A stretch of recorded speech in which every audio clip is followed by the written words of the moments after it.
सोचिए, आज जो हिंदी हम और आप इतनी आसानी से बोल लेते हैं, क्या वो हमेशा से बिल्कुल ऐसी ही थी? जी नहीं। असल में इसकी जड़ें एक ऐसी भाषा में है जिसे कभी भ्रष्ट यानी करप्ट तक कहा गया। आज हम उसी की कहानी में उतरने वाले हैं, अपभ्रंश की दुनिया में। तो चलिए, कहानी को शुरू से शुरू करते हैं, समय में थोड़ा पीछे चलकर।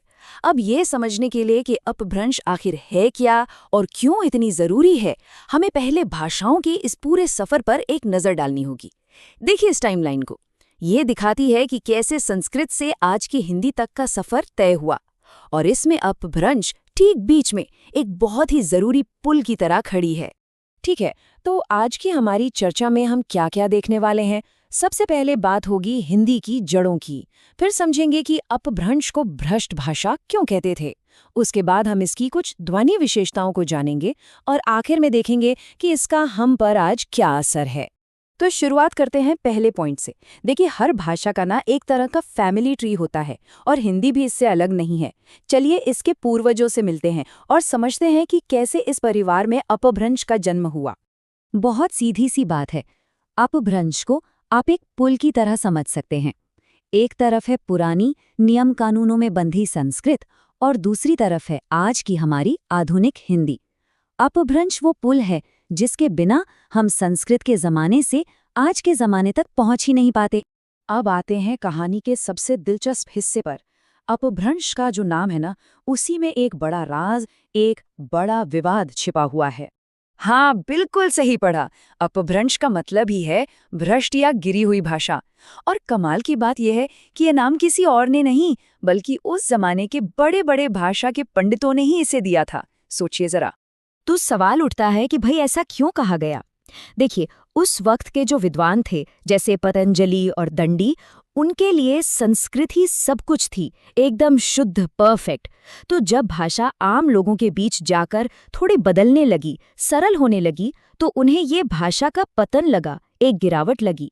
इससे एक और बड़ा सवाल खड़ा होता है, क्या अपभ्रंश कोई एक अकेली भाषा थी, या फिर ये एक दौर था, एक डेवलपमेंटल स्टेज जिससे उस समय की लगभग हर क्षेत्रीय भाषा गुजर रही थी। इस पर भाषा के जानकारों में आज भी बहस होती है, लेकिन ज्यादातर विद्वान जैसे सुनीति कुमार चैटर्जी यही मानते हैं कि ये असल में एक दौर ही था, एक ऐसा दौर जो 6वीं से 11वीं शताब्दी तक चला, जिसमें प्राकृत भाषाएं धीरे धीरे बदल रही थीं, सरल हो रही थीं। ये एक तरह का भाषाई एवोल्यूशन था जो हर जगह हो रहा था। अच्छा, तो अब तक हमने इसके नाम और इतिहास की बात की। अब जरा ये देखते हैं कि ये भाषा असल में सुनने में कैसी थी, इसकी ध्वनियाँ कैसी थी। चलिए अब इसकी कुछ तकनीकी विशेषताओं को समझते हैं। अपभ्रंश की सबसे बड़ी खासियत थी सिंप्लिसिटी, चीज़ों को आसान बनाना। तो इसमें 10 मुख्य स्वर थे, 5 छोटे यानी ह्रस्व स्वर और 5 बड़े यानी दीर्घ स्वर। संस्कृत के मुकाबले ये सिस्टम काफी सरल था। अब यहाँ एक गौर करने वाली बात है, इसमें ए और औ जैसे जो संयुक्त स्वर थे वो नहीं थे। वो इससे पहले के पाली और प्राकृत वाले दौर में ही सरल होकर ए और ओ बन चुके थे। मतलब भाषा और आसान हो गई थी। और शायद सबसे बड़ा बदलाव जो आया वो था री स्वर का गायब हो जाना। संस्कृत का ये जो री है, इसका उच्चारण थोड़ा मुश्किल होता है ना, तो अपभ्रंश में ये बदलकर अ, ई या ऊ जैसी आसान ध्वनियों में बदल गया। इससे भाषा काफी आसान हो गई आम लोगों के लिए। तो हमने ये तो देख लिया कि अपभ्रंश ने पुराने नियमों को तोड़ा, पर सवाल ये है कि इस तथाकथित गिरावट या भ्रष्टाचार ने आखिर बनाया क्या? कैसे इसी भाषा से आज की हमारी भाषाएं निकली? तो अब आते हैं मुद्दे की बात पर। हम ये सब क्यों पढ़ रहे हैं? ये इतनी पुरानी भ्रष्ट भाषा आज हमारे लिए इतनी जरूरी क्यों है? इसका आज हम जो हिंदी बोलते हैं उससे क्या लेना देना है?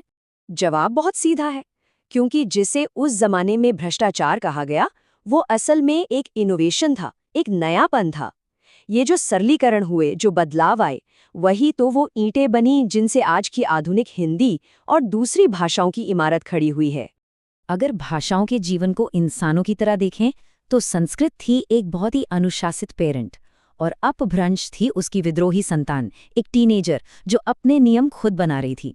और इसी विद्रोही टीनेजर से जन्म हुआ आज की हमारी मैच्योर हिंदी का। देखिए ये सफर। संस्कृत से प्राकृत या अपभ्रंश, फिर पुरानी हिंदी और फिर आज की आधुनिक हिंदी। और ये पूरी कहानी हमें आज के बारे में भी कुछ सोचने पर मजबूर करती है। भाषा का विकास तो कभी रुकता नहीं।